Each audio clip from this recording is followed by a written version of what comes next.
हाय, hello, नमस्कार. Ayurveda corner या चॅनलमध्ये तुमच्या सर्वांचं स्वागत आहे.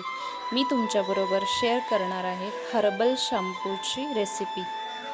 चला तर आपण बघूयात कशा पद्धतीने शॅम्पू बनवायचा आहे. पहिल्यांदा मी घेतलं आहे आवळा, रिठा, शिकेकाई, भृंगराज.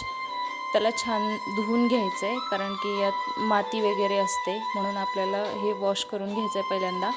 आणि नंतर पातेल्यामध्ये पाणी घेऊन याला एक रात्र भिजवत ठेवायचे.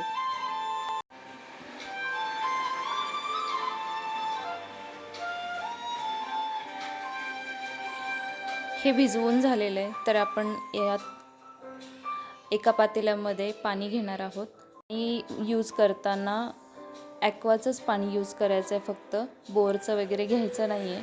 हे जे रात्रभर भिजवत ठेवलेलं मिश्रण होतं ते आता पातेल्यामध्ये टाकायचं आहे. याला उकळी काढून द्यायची. ह्या प्रोसेसला साधारण अर्धा तास लागतो.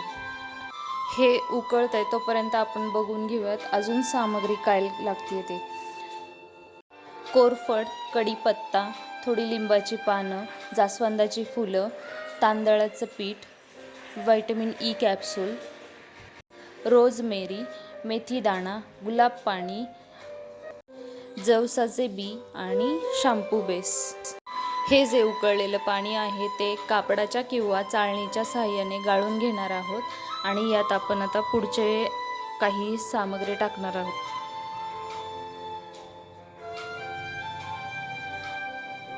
ताटात जे घेतलेले सामग्री होते ते एक एक करून ह्यात ॲड करायचे. पहिल्यांदा केले जास्वंद, कढीपत्ता, कोरफड, लिंबाची पानं,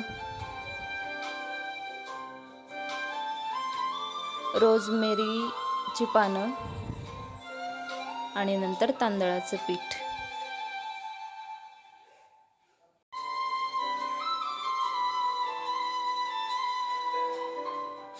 त्यानंतर ॲड केला आहे मेथी दाणा,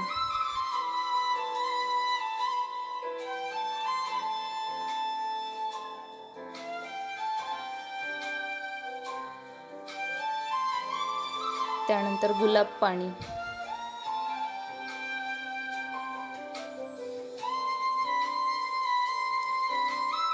त्यानंतर जवसाचे बी.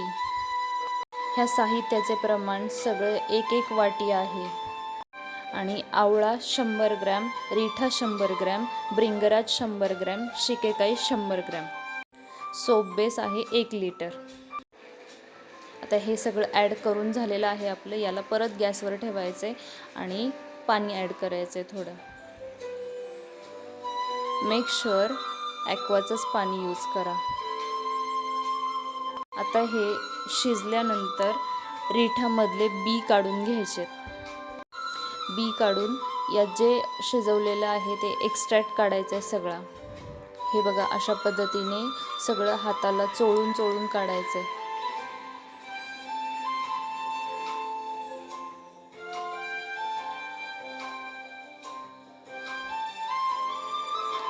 हे गरम गरमच काढायचं आहे, परत नंतर निघत नाही चांगलं.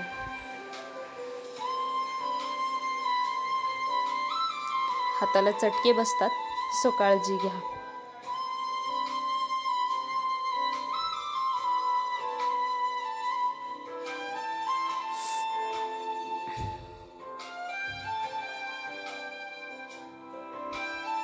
हे बघा, अशा पद्धतीने एक्स्ट्रॅक्ट काढून घ्यायचे. आणि रिठाचा बघा किती फेस होतोय. ही प्रोसेस झाल्यानंतर आपल्याला हे सगळं गाळून घ्यायचं आहे.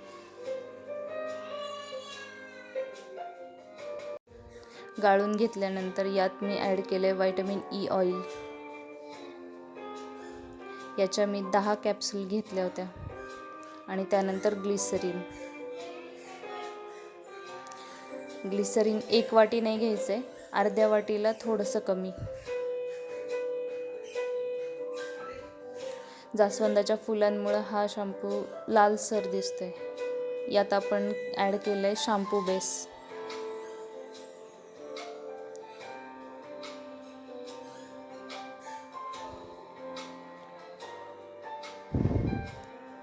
हे सर्व साहित्य मी ऑनलाईन मागवलेलं आहे.